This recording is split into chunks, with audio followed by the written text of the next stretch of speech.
a student followed her favorite teacher home.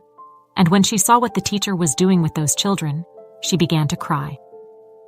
Sarah, a dedicated math student at the State University of Chicago, had always admired Professor Julia Carter.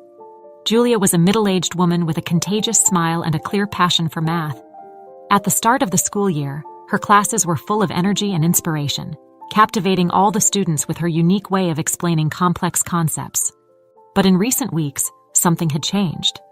Julia seemed exhausted, her dark circles revealing sleepless nights, and the passion that once overflowed was now absent. Sarah, a 21-year-old with an insatiable desire to learn, noticed this abrupt change. The teacher who had once been a beacon of hope now seemed like a ship adrift. One afternoon, after a particularly quiet class, Sarah decided to take action. She left the classroom quietly, grabbed her bike, and began to follow Julia, keeping a safe distance so she wouldn't be noticed. The streets of Chicago were as busy as ever, but Sarah kept her eyes fixed on the teacher, determined to find out what was happening. Julia headed towards an older neighborhood in the city. She parked her car in front of a modest house, with a worn white fence and a garden that, despite the neglect, still showed signs of life with a few flowers blooming. Sarah waited a moment before approaching, making sure Julia was already inside the house. "Why are you like this, Professor?" Sarah murmured to herself, filled with unanswered questions. She felt a pang of guilt for following Julia, but her concerns spoke louder. Determined, she left, planning to return the next day. The next day, the situation in the classroom hadn't improved. Julia was even more distant, and the class that used to be the highlight of Sarah's week had become a monotonous event. Sarah tried to talk to Julia after class. "Professor Julia, are you okay?" Sarah asked with genuine concern. Julia sighed, trying to force a smile. "I'm fine, Sarah, just a little tired. But thanks for asking." Sarah wasn't satisfied with the answer. She knew something else was going on. That night, she decided to follow Julia again, this time intending to get closer and offer help. Sarah rode through the poor neighborhood, her heart pounding. When she arrived at Julia's house, the late afternoon light illuminated the scene of simplicity and poverty. The white fence was even more worn, and the poorly kept garden seemed a metaphor for Julia's life situation. As she approached, Sarah noticed that the windows were dark. There was no electric light. Cautiously, she walked around the house, and through a partially open window, she saw a scene that left her speechless. Julia was sitting on the living room floor, surrounded by a few visually impaired children. She held their hands, guiding them through the world of math with patience and care. The children's faces were lit up, not by electric light, but by the excitement of learning something new. Sarah felt a tightness in her chest. Julia was exhausted because, in addition to caring for her sick mother, she was dedicating her nights to teaching these children. That was why she seemed so sad and tired lately. Julia looked up and, seeing Sarah through the window, her expression changed from surprise to worry. "Sarah, what are you doing here?" Julia asked, her voice filled with urgency. "This neighborhood is dangerous. You shouldn't be here." Sarah, still stunned by the discovery, couldn't respond. The words were caught in her throat, and she could only think about how extraordinary Julia was. Feeling the pressure of the situation and the fear in the teacher's tone, Sarah turned and began to run, leaving Julia without a reply. She rode back home, tears in her eyes, torn between pride in Julia's kindness and concern for the burden she was carrying. Sarah knew she needed to do something to help, but for now, the only thing she could do was run, her heart full of conflicting emotions. The next morning, Sarah woke up determined. She told her friends, Emily and Jessica, about Ms. Julia's situation and asked them to accompany her to Julia's house. Concerned and supportive, the two agreed right away. Together, they headed to the old neighborhood where Julia's simple house stood out for its air of abandonment and need. When they arrived, they realized that Julia wasn't home.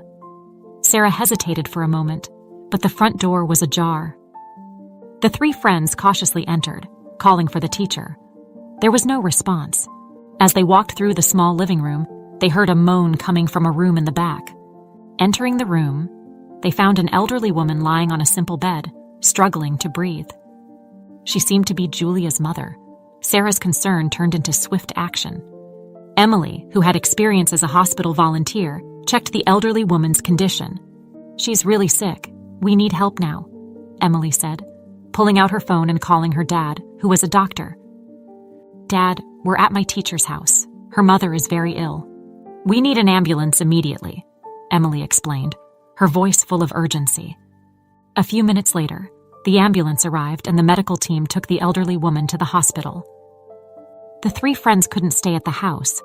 When Julia arrived, she saw the front door open, and the look of despair on the teacher's face made it clear she had noticed her mother's absence. "Where's my mom? What happened?" Julia shouted, her voice trembling with panic.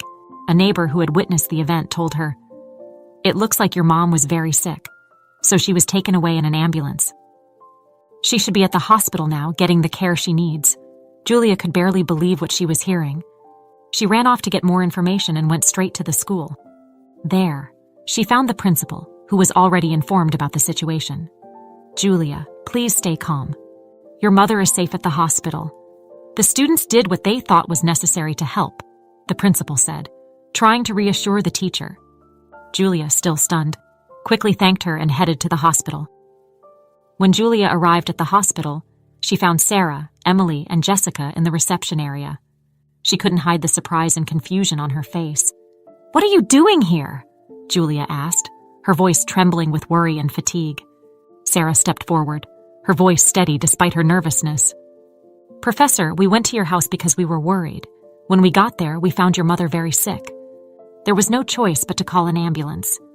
Emily called her dad, and he arranged the transportation to the hospital. Julia was in shock hearing Sarah's words. She felt a mix of relief and gratitude, but also deep sadness. Tears began to roll down her face as she tried to absorb everything that had happened. "I don't know how to thank you," Julia began, her voice choked with emotion. "You saved my mother's life. I was so desperate I didn't know what to do anymore." Emily gently touched Julia's arm, trying to comfort her. "Professor, you don't need to thank us. We did what was right. We're here to help." Julia took a deep breath and, Wayne with a look of resignation, began to tell her story. "The money I make at the school isn't enough to buy the medication my mother needs to survive. She has a serious condition, and the medications are expensive.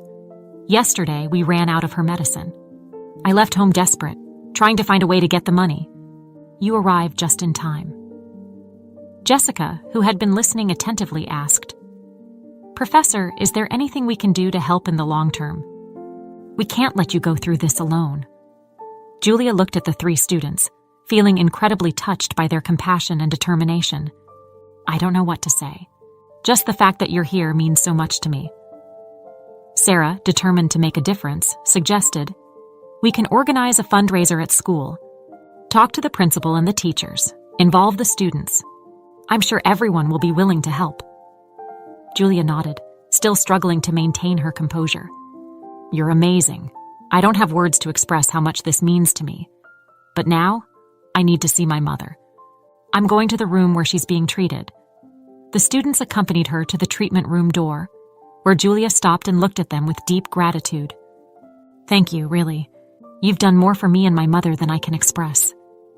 Sarah smiled, her eyes shining with determination. "Professor, we'll get through this together. You're not alone." Julia entered the treatment room, feeling a weight lift off her shoulders. For the first time in a long time, she felt she had hope.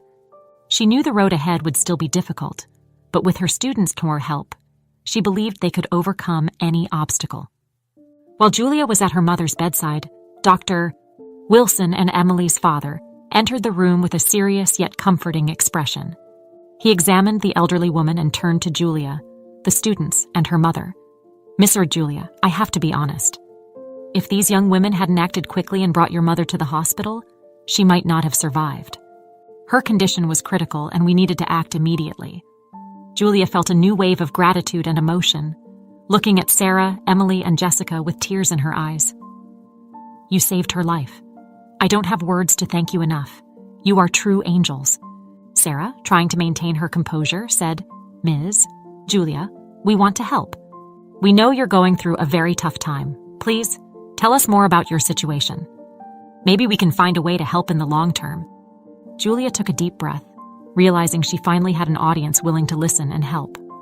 "My father was also a teacher. a man passionate about education and mathematics. He always dreamed of teaching underprivileged children, but never had the chance to fulfill that dream. When he passed away, I decided I would continue his legacy. Despite the financial difficulties and my mother's illness, I dedicate my free time to teaching math to poor children in my neighborhood. For me, it's a way to keep my father's dream alive. Emily looked at her father, who was listening intently, and then turned back to Julia. Ms. Julia, your father would be so proud of you. Your dedication and passion are truly inspiring. Dr. Wilson, touched by Julia's story, looked at her with a thoughtful expression. Ms. Julia, what you're doing is extraordinary. Not only are you facing personal and financial challenges, but you're also making a significant impact on your community. He paused before continuing. I'd like to make a proposal. I have a foundation that supports educational initiatives for underprivileged children. I want to offer funding for your project so you can continue teaching these kids without worrying about the costs. Additionally, we can help with your mother's medical expenses. Julia was in shock. Dr. Wilson's words echoing in her mind. Are you serious? That would be a miracle. I don't know how to thank you. Dr. Wilson smiled. You don't need to thank me. We're all in this together. You're doing an amazing job, and we want to help ensure you can continue. Also, I believe your father would be very happy to know that his dream is alive and flourishing through you. Sarah, Emily, and Jessica were thrilled with the news. Sarah said with enthusiasm, Ms. Julia, this is incredible. We'll be able to help even more kids, and your mother will get the care she needs. We're so happy for you. Julia looked at her students, feeling a deep sense of gratitude and hope for the first time in a long while.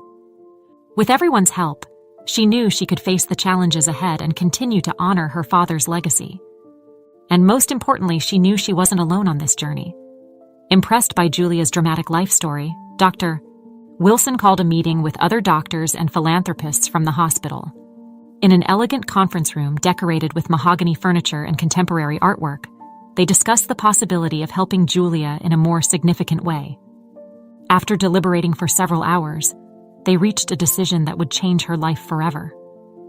Days later, Julia was called back to the hospital, this time for a formal meeting. As she entered the conference room, she was surprised to see Dr. Wilson and several other doctors and business people seated around the table. Dr. Wilson stood up and warmly smiled at Julia. Professor Julia, we were all deeply moved by your story and the incredible work you do with underprivileged children. After much discussion, we've decided to create a school dedicated to providing free math education for needy children. And we'd like you to be the coordinator of this project, with a substantial salary to ensure you can fully dedicate yourself to this cause without financial worries. Julia was speechless, her hands trembling with emotion. This is a dream. I don't know how to thank all of you for this opportunity. You have no idea how much this means to me, Dr. Wilson continued. The school will be named in honor of your father, as a tribute to his legacy and passion for education. Your mother is also receiving all the necessary care and is recovering well. We want you to know that you are not alone in this journey. Julia's eyes filled with tears of gratitude and happiness. This is more than I could have imagined. My father would be so proud. I promise I will do my best to honor this incredible gift and make a difference in the lives of these children. With a light heart and renewed hope, Julia began working on organizing the new school. On the day of the inauguration, the Peter Carter Math School opened its doors to the community, welcoming dozens of children eager to learn. The next day, back in the university classroom, Julia was met with a surprise that deeply moved her. Sarah, Emily, Jessica, and all the other students had decorated the room with balloons, posters, and messages of support and affection. Professor Julia, you are our inspiration, Sarah said, handing her a bouquet of flowers. We want you to know how much you mean to us. You're not only an incredible teacher, but also a wonderful person. We're so happy for you and for what you've accomplished. Julia smiled through the tears that were now flowing freely down her face. You have no idea how much this means to me. Each one of you has been a part of this journey, and I am eternally grateful. Thank you, from the bottom of my heart. The classroom filled with applause and words of encouragement. At that moment, Julia felt a deep sense of fulfillment and connection. She knew that with the support of her students, colleagues, and the community, she could face any challenge. Julia's life had taken an exciting turn, and she was ready to embrace the future with enthusiasm and determination, honoring her father's legacy and making a difference in the lives of many children. Soon after, Julia sat in her new office at the Peter Carter Math School, looking out the window as the children played joyfully in the courtyard. She thought about how her life had drastically changed over the past few months. From being an exhausted and overwhelmed teacher, struggling to keep her head above water, she now found herself in a position where she could make a difference on a large scale. Julia's journey was a powerful reminder of how compassion, solidarity, and determination can transform lives. Her story teaches us that even in the darkest moments, there is always a light waiting to shine. Sometimes that light comes in the form of people who enter our lives at just the right moment, bringing with them hope and support. Life is full of unexpected twists, but it is through these experiences that we find our true strength. Julia never gave up on her dream or her father's legacy, and her perseverance was rewarded in ways she could never have imagined.